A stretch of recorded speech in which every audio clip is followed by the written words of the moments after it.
అందరికీ welcome to Ammu kitchen world. అందరూ ఎలా ఉన్నారండి? నేనైతే చాలా బాగున్నానండి. మీరందరూ కూడా ఆనందంగా ఆరోగ్యంగా ఉండాలని ఆ భగవంతుని నేను మనస్ఫూర్తిగా కోరుకుంటున్నానండి. ఈరోజు మన వ్యూయర్స్ కోసం మా ఆంధ్ర స్టైల్లో టెంపుల్ స్టైల్ చింతపండు పులిహోర చేద్దామని ఇలా మీ ముందుకు వచ్చానండి.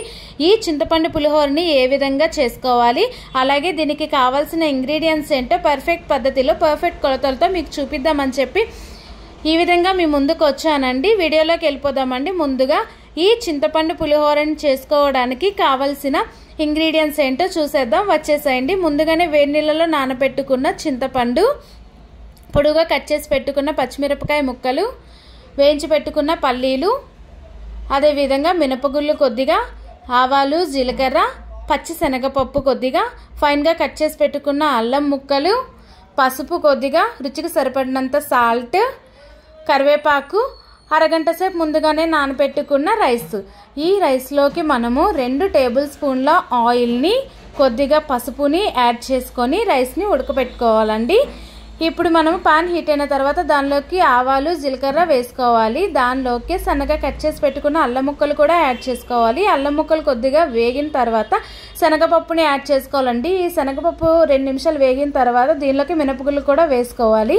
ఈ మినపగుళ్ళు వేసిన తర్వాత వీటిని మనము ఒక 2 సెకండ్స్ పాటు బ్రౌన్ కలర్ వచ్చే వరకు కూడా ఈ విధంగా వేయించుకోవాలండి.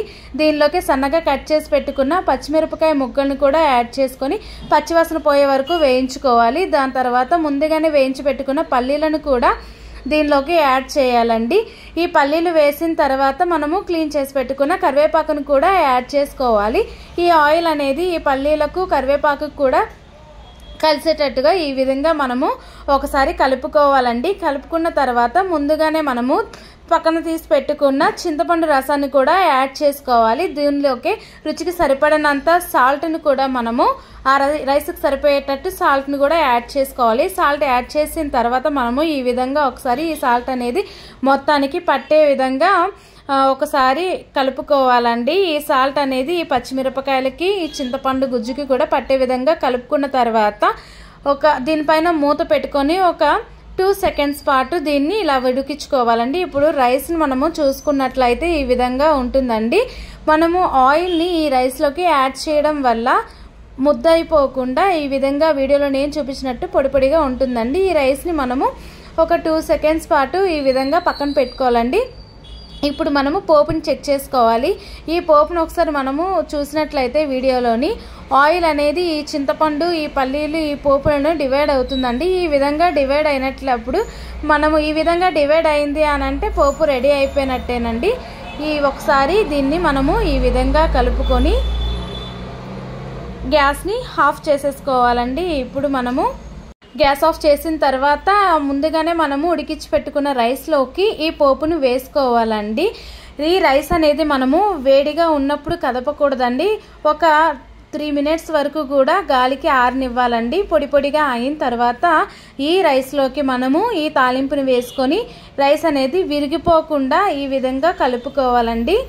ఈ విధంగా కలుపుకున్నట్లయితే ఆ తాలింపు అనేది, ఆ చింతపండు రసం అనేది రైస్ మొత్తానికి పడుతుందండి.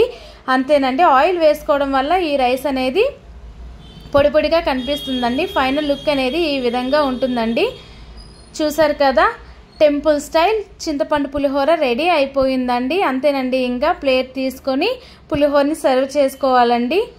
అంతేనండి. మా ఆంధ్ర స్టైల్లో టెంపుల్ స్టైల్ చింతపండు పులిహోర రెడీ అయిపోయిందండి. ఒకసారి మీరు కూడా నేను చూపించిన విధంగా ట్రై చేసి ఎలా వచ్చిందో కామెంట్ సెక్షన్లో కామెంట్ చేయండి.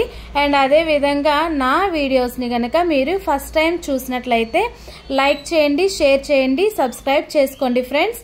ఒకసారి వీడియోలో నేను చూపించిన విధంగా పర్ఫెక్ట్ పద్ధతిలో నేను చూపించినట్టు మీరు కూడా ఒకసారి ట్రై చేయండి. ఎలా వచ్చిందో కామెంట్ చేయడం మాత్రం మర్చిపోకండి ఫ్రెండ్స్.